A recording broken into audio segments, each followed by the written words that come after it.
Ever wondered why you're still stuck in the rat race while others seem to effortlessly accumulate wealth? A question that has probably crossed your mind at some point. A man named Robert Kiyosaki had the same thought, and it led him to pen the influential book, Rich Dad, Poor Dad. Kiyosaki's book revolves around a simple yet profound philosophy: the difference between the rich and the poor. He explains that the rich and the poor aren't separated by the amount of money they have, but by their mindset and approach to wealth. The core of his philosophy is that the rich don't work for money. Sounds paradoxical, doesn't it? But here's what he means.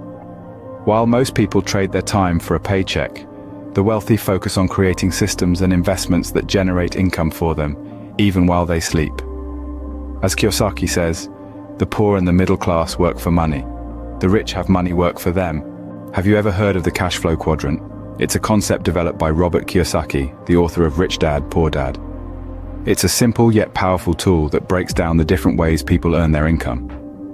Picture a quadrant divided into 4 sections: employee, self-employed, business owner, and investor. Let's start with the left side of the quadrant. In the employee section, you work for someone else. Your income depends on the hours you put in. The self-employed section is similar. You're your own boss, but you're still trading time for money. You're working for yourself, but you're also working by yourself. Now, let's shift to the right side of the quadrant. Here lies the path to financial freedom, according to Kiyosaki.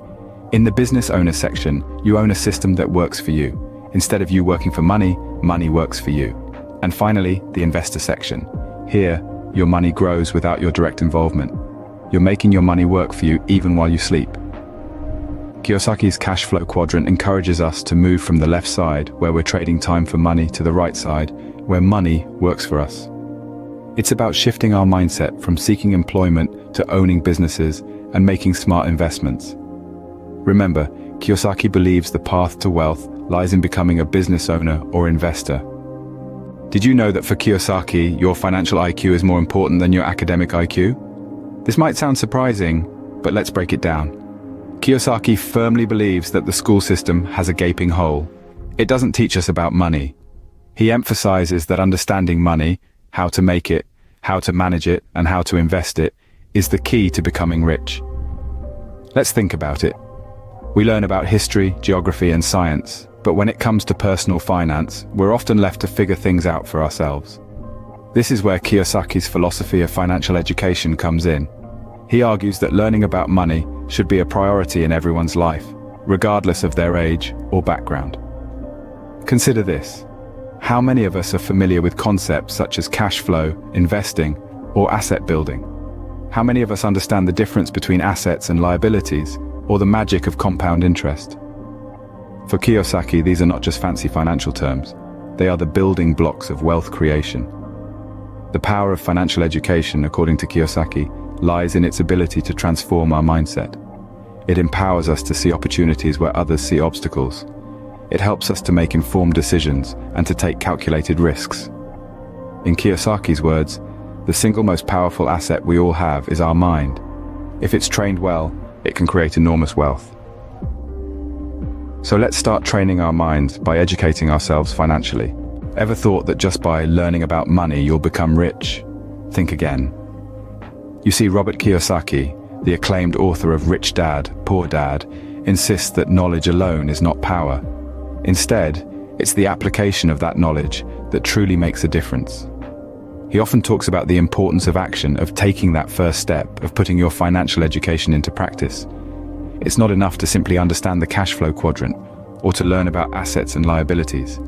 You need to use this knowledge to make strategic decisions and to take calculated risks. And speaking of risks, Kiyosaki is a big proponent of learning from failures. He believes that every loss is a lesson, a stepping stone on the path to success. How can we grow if we never step outside of our comfort zone? How can we learn if we never stumble or fall? In his view, the fear of failure is a far greater obstacle than failure itself. We need to embrace these moments of uncertainty, for they are often our greatest teachers. So take action, make mistakes, learn, grow, and move forward. As Kiyosaki often says, don't be afraid of losses, be afraid of not learning from them. So, are you ready to break free from the rat race and start building your wealth? Remember Kiyosaki's wisdom. Understand your cash flow, educate yourself financially, and take action. Don't forget to subscribe, hit that like button, and share your thoughts in the comments below. Let's embark on this journey to financial freedom together.